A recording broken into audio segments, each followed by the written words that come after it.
जय हिंद स्टूडेंट, उम्मीद करता हूं सभी स्वस्थ, मस्त, खुश और सुरक्षित होंगे। आज की वीडियो में डिस्कस करेंगे कुछ बहुत ही इंपॉर्टेंट टॉपिक्स पर। सबसे पहले बात करेंगे यूपी पीसीएस एग्जाम को लेकर कि पोस्टपोन हुई है कि नहीं हुई है, आरओ एग्जाम पोस्टपोन होगी कि नहीं होगी। इसके अलावा ईसीई एजुकेटर की नोटिस जारी की गई है, उस नोटिस में क्या है, बहुत बच्चों के क्वेश्चन है कि सर क्या इतने ही जिलों में भर्ती आने वाली है, उस पर अपडेट लेंगे। इसके अलावा जेई मैकेनिकल इलेक्ट्रिकल पेट 2024 और जूनियर असिस्टेंट 1262 की टाइपिंग को लेके अपडेट है, उस पर भी अपडेट लेंगे। इसके अलावा आईटीआई इंस्ट्रक्टर का रिजल्ट कब तक आएगा, आज बच्चे यूनाइट होके आयोग पहुंचे हैं कि नहीं पहुंचे हैं। इसके अलावा आईटीआई इंस्ट्रक्टर 2015-16 का इंटरव्यू कब तक होने के चांसेस हैं, सब पर अपडेट लेंगे। उससे पहले चैनल पे जो नए हैं चैनल को लाइक और सब्सक्राइब जरूर कीजिएगा।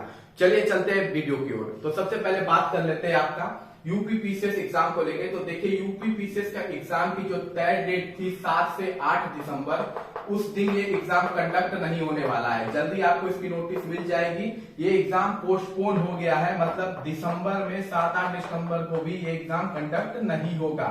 ये एग्जाम अब मान के चलिए लगभग मार्च अप्रैल के पास होगा। ठीक है, मार्च में चांसेस कम है, अप्रैल के पास ही होने के चांसेस ज्यादा बढ़ रहे हैं। अगर जनवरी में कहीं डेट मिलती है तो अच्छी बात है, अदरवाइज अगर जनवरी में कंडक्ट नहीं हो पाता है तो ये चला जाएगा मार्च और अप्रैल में। उसका रीजन ये है क्योंकि अब यूपी में कुंभ लगने वाला है, महाकुंभ होने वाला है। इसके अलावा मार्च में आपका बोर्ड का एग्जामिनेशन कंडक्ट होगा और वो बोर्ड का एग्जामिनेशन पूरा मार्च चलेगा, तो चांसेस बहुत कम है कि फरवरी मार्च में आपको इसका एग्जाम कंडक्ट होता हुआ दिखे। तो अगर जनवरी में हो गया तो अच्छी बात है, अदरवाइज ये एग्जामिनेशन मान के चलिए अप्रैल के आसपास चला जाएगा पोस्टपोन होके। ठीक है, और उसका रीजन यही था कि बच्चे तैयार थे नहीं 2 दिन के एग्जाम में, और आयोग अभी तक सेंटर कलेक्ट कर नहीं पाया था कि वो एक दिन में एग्जाम कंडक्ट करा सके, और इसी कंफ्यूजन के चक्कर में ये एग्जामिनेशन फिलहाल 7-8 दिसंबर को भी नहीं कंडक्ट होने वाला है, जिसकी नोटिस आपको जल्दी देखने को मिल जाएगी। इसके अलावा आरओ का जो एग्जाम है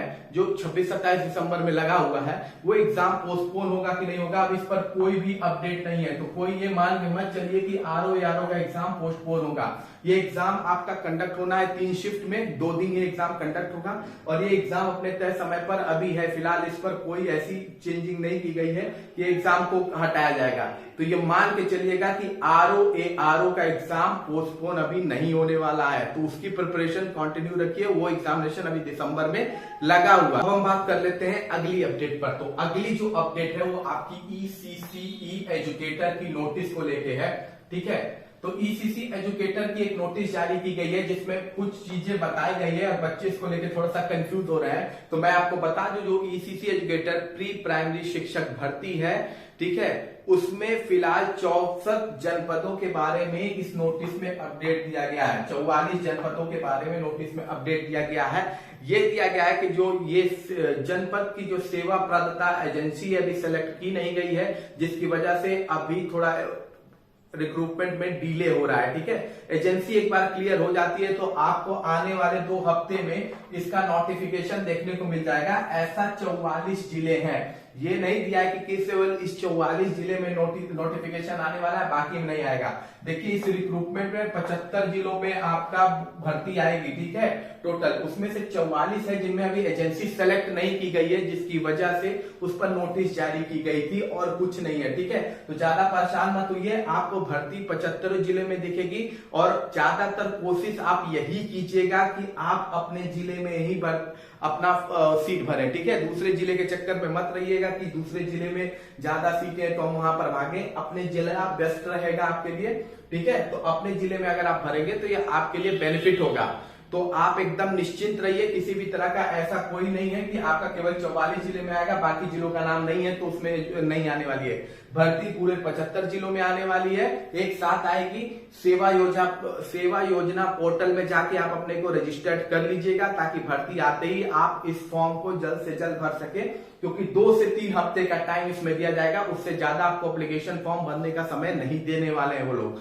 ठीक है, अब हम बात कर लेते हैं अगली अपडेट की। तो अगली आपकी जेई भर्ती को लेकर। तो देखिए जेई जो सिविल की भर्ती है उसमें एक और नई अपडेट आ रही है कि उसमें 600 और अध्याचन पहुंच गए हैं आयोग के पास। हालांकि वो अध्याचन अब ऐड नहीं होंगे जो प्रेजेंट टाइम भर्ती निकली हुई है। ये अध्याचन आपके पेट 2024 से आपको देखने को मिल जाएगा, यानी पेट 2024 से जेई सिविल में 1000 प्लस पद आने वाले हैं, ये तय है। लेकिन जो मैकेनिकल और इलेक्ट्रिकल की भर्ती है, जेई इलेक्ट्रिकल और मैकेनिकल की, वो अभी तक नहीं हुई। अभी तक ये कहा जा रहा था कि नवंबर में वो देखने को आपको मिल जाएगी।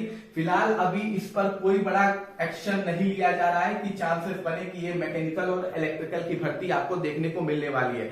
तो इसमें एक कार्य आप कर सकते हैं, जो मैकेनिकल और इलेक्ट्रिकल के बच्चे हैं जो जूनियर इंजीनियर का इंतजार कर रहे हैं इस भर्ती का, वो यूनाइट होके आयोग पहुंचिए और अपनी बात रखिए ताकि आपकी भर्ती इस पेट 2023 से देखने को मिल जाए। अदरवाइज फिर ये डिले होती रहेगी। तो मेरा यही कहना है सिंपल सा कि जो मैकेनिकल इलेक्ट्रिकल है ग्रुप बनाइए जहां आप लोग यूनाइट होइए और यूनाइट होके अपनी बात लेके पहुंचिए आयोग में, ताकि ये भर्ती भी आ जाए, क्योंकि इसका अध्याचन आया हुआ है आयोग के पास, पर आयोग अभी फिलहाल इसको जारी करने में कोई खास इंटरेस्ट दिखा नहीं रहा है। इसके अलावा पेट 2024 का क्वेश्चन बच्चे पूछ रहे थे, तो पेट 2024 बता दें कि आपका एप्लीकेशन फॉर्म इस महीने या दिसंबर में आपको देखने को मिल जाएगा। दिसंबर मंथ में इसका फॉर्म आ जाएगा, लेकिन जो एग्जामिनेशन है ये मान के चलिए अप्रैल मंथ से पहले कंडक्ट नहीं होगी। उसका रीजन बताया हूं कि कुंभ है, बोर्ड है, बहुत एग्जामिनेशन है, इसकी वजह से एग्जामिनेशन आपका अप्रैल से पहले कंडक्ट होने के चांसेस कम है पेट 2024 से। लेकिन दिसंबर महीने में इसका फॉर्म जरूर आपको देखने को मिल सकता है।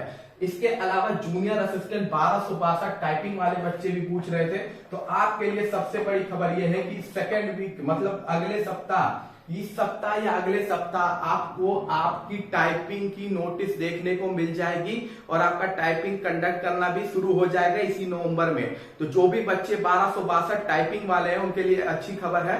हो सकता है इसी हफ्ते, हो सकता है अगले हफ्ते आपको इसकी नोटिस देखने को मिल जाए और टाइपिंग का काम भी शुरू हो जाएगा। ठीक है, तो जो प्रैक्टिस कर रहे हैं अब अपना अगर छोड़ दिए थे तो एक बार अपना प्रैक्टिस स्टार्ट कर दीजिए, क्योंकि आने वाला 2 हफ्ता बहुत ही इंपॉर्टेंट है जूनियर असिस्टेंट 1262 टाइपिंग के लिए। ठीक है, अब हम बात कर लेते हैं अगली अपडेट की। तो अगली अपडेट है यूपी आईटीआई इंस्ट्रक्टर भर्ती।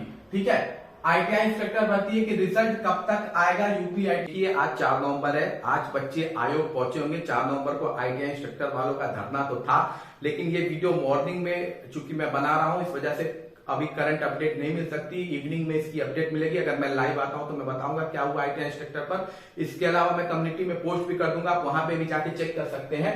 नहीं तो टेलीग्राम चैनल पे मैं ऑलरेडी पोस्ट कर दूंगा, वहां पे भी आप जाके देख सकते हैं। लेकिन एक अच्छी खबर यह है कि जो आईटीआई इंस्ट्रक्टर वाले बच्चे हैं प्रेजेंट टाइम 2022 वाले, उनका जो रिजल्ट है वो नवंबर के लास्ट वीक में देखने को मिल जाएगा। नवंबर के लास्ट वीक में चांसेस है। आपसे पहले कंबाइंड टेक्निकल का रिजल्ट आएगा। कंबाइंड टेक्निकल का रिजल्ट आने वाले 1 से 2 हफ्ते में आपको देखने को मिलेगा और उसके बाद अगला नंबर आईटीआई इंस्ट्रक्टर का ही है। तो आईटीआई इंस्ट्रक्टर के बच्चों का हो सकता है नवंबर लास्ट में आपको देखने को मिल जाए रिजल्ट। ठीक है, तो ये एक बड़ी खबर है इनके लिए। कट ऑफ को लेके आप लोग परेशान मत होइए, 45 से 50 में है, आप घूम रहे हैं तो आप बिल्कुल सेफ हैं, इसके लिए ज्यादा परेशान होने की जरूरत नहीं है। ठीक है, अगर आपका कट ऑफ 45 से 50 है, आप ज्यादा परेशान मत होइए। ठीक है, प्रोविजनल वाले भी परेशान मत होइए। आपको समय दिया जाएगा, उस समय जो भी आपके डॉक्यूमेंट में गड़बड़ी है उसे उस पर्टिकुलर समय पे आपको सबमिट करना होगा और उसके बाद कोई टेंशन नहीं होती है। तो ज्यादा इन सब चीज को लेके आप परेशान मत होइए। अब हम बात कर लेते हैं अगली अपडेट की, तो वो है यूपी आईटीआई इंस्ट्रक्टर 15-16 वालों की। तो देखिए दोनों के इंटरव्यू के शेड्यूल्स अलग अलग हैं। 2015 वाले में अगर आप देखेंगे तो 3 ट्रेड का आपका हो चुका है। 3 ट्रेड का लगभग मेरे ख्याल से आपका इंटरव्यू कंडक्ट कराया जा चुका है। बाकी जो ट्रेड्स हैं उनके भी इंटरव्यू धीरे धीरे कंडक्ट कराए जा रहे हैं। इस प्रोसेस में थोड़ा भी समय लगेगा 2015 में वाले में, क्योंकि देखिए चाहे 2015 की बात कीजिए, 16 की बात कीजिए, 15 वाले में ट्रेड है ज्यादा और हर ट्रेड के लिए उन्हें चाहिए एक्सपर्ट। मैंने आपको शुरू में ही बताया था कि आईटीआई इंस्ट्रक्टर का जो निकालने का तरीका होगा आयोग का, सबसे पहले कम सीटों वालों का जो ट्रेड होगी उसका पहले वो इंटरव्यू कंडक्ट कराएंगे और उसके बाद बड़ी सीटें जैसे जैसे बढ़ती जाएगी उस हिसाब से वो कंडक्ट कराएंगे। एक्सपर्ट ढूंढने में थोड़ा यूपी SSSC को टाइम लग रहा है, जिसकी वजह से आपका इंटरव्यू का प्रोसेस स्लो चल रहा है। हो सकता है नवंबर में आपको 3 से 4 ट्रेड का इंटरव्यू देखने को मिल सकता है। नवंबर मंथ में 3 से 4 ट्रेड की नोटिस हो सकता है आपको देखने को मिल जाए। ठीक है, ऑलरेडी आप जान रहे हैं कि ड्राफ्टमैन का ऑलरेडी हो चुका है, ड्राफ्टमैन सिविल का इसके अलावा सेक्रेटरीट पोस्ट का जो था वो आपका कंडक्ट कराया जा चुका है क्या इंस्ट्रक्टर में, और फाउंड्री मैन का कंडक्ट कराया जा चुका है। ठीक है, लेकिन जो आप सोच रहे हैं कि अगर हमारा इंटरव्यू कंडक्ट करा दिया गया है तो इसके बाद आपका रिजल्ट भी आता जाएगा, तो ऐसा चांसेस कम है। मुझे जहां तक लगता है कि 2015 वालों के सारे ट्रेड के जब इंटरव्यू कंप्लीट हो जाएंगे, एक ही साथ आप लोग का रिजल्ट आएगा। तो ये मान के चलिए कि अभी 2015 वालों का इंटरव्यू चलता रहेगा, क्योंकि बहुत ज्यादा ट्रेड्स हैं।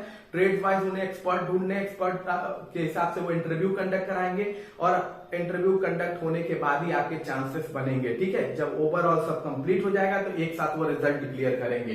ठीक, और बाकी हम बात कर लेते हैं अगर 16 वालों की, तो देखिए 16 वालों का इंटरव्यू अभी और डिले होगा। अभी आप ये मान के चलिए कि 16 वालों का इंटरव्यू अभी फिलहाल शॉर्ट लिस्टिंग ही नहीं हुई है 16 वालों की। तो 2016 वालों की जो शॉर्ट लिस्टिंग है, ये मान के चलिए दिसंबर जनवरी तक तो ये अभी शॉर्ट लिस्टिंग कराएंगे। तो ये मान के चलिए कि आपके इंटरव्यू के चांसेस, अगर आयोग में तेजी नहीं आती है, इसी स्पीड से चलता है, तो जनवरी फरवरी से पहले आपको अपना इंटरव्यू देखने को नहीं मिलने वाला है 16 वालों का। ठीक है, जो 2016 वालों का है जनवरी फरवरी से नहीं मिलेगा, क्योंकि अभी तो आपकी शॉर्ट लिस्टिंग हो रही है, शॉर्ट लिस्टिंग चल रही है, शॉर्ट लिस्टिंग के प्रोसेस चल रहे हैं। तो इस अगर स्पीड से चलेगा आयोग, तो ये मान के चलिए कि 16 वाले जनवरी, जो अभी लग रहा था कि नवंबर दिसंबर में, वो जनवरी फरवरी से पहले नहीं होने वाला है। 15 वालों का प्रोसेस का रीजन तो आपको पता ही है कि बहुत धीरे अभी ये चल रहा है, ये थोड़ा भी लंबा चलता भी जाएगा। एक्सपर्ट को लेकर थोड़े इशू हो रहे हैं, लेकिन 16 वाले में भी शॉर्ट लिस्टिंग चल रही है। शॉर्ट लिस्टिंग में थोड़ा गड़बड़ हो रहा है, कुछ डेटा वेटा की चक्कर की वजह से। ठीक है, तो शॉर्ट लिस्टिंग जब कंप्लीट होगी उसी के बाद आपका इंटरव्यू कंडक्ट हो पाएगा। ठीक है, तो फिलहाल यही चल रहा है 15-16 का जो अपडेट है। ठीक है, जनवरी फरवरी चांसेस हो गए हैं 16 में, और अभी नवंबर में अगर ज्यादा होगा तो 15 का आपको इंटरव्यू देखने को मिलेगा, 2-3 ट्रेड का। ठीक है, सीट वाइज इसमें निकलेगा। मैंने आपको ये प्रोसेस पहले भी बताया है कि पहले 1 सीट वालों का होगा, फिर 2 सीट वालों का होगा, 3 सीट वालों का। उस हिसाब से समझ जाइएगा 3 ट्रेड का होना है, 3 से 4 ट्रेड का इंटरव्यू। ठीक है, बाकी कोई भी क्वेश्चन है तो आप कमेंट बॉक्स में पूछिएगा। मिलते हैं अगली वीडियो में। जय हिंद, जय भारत।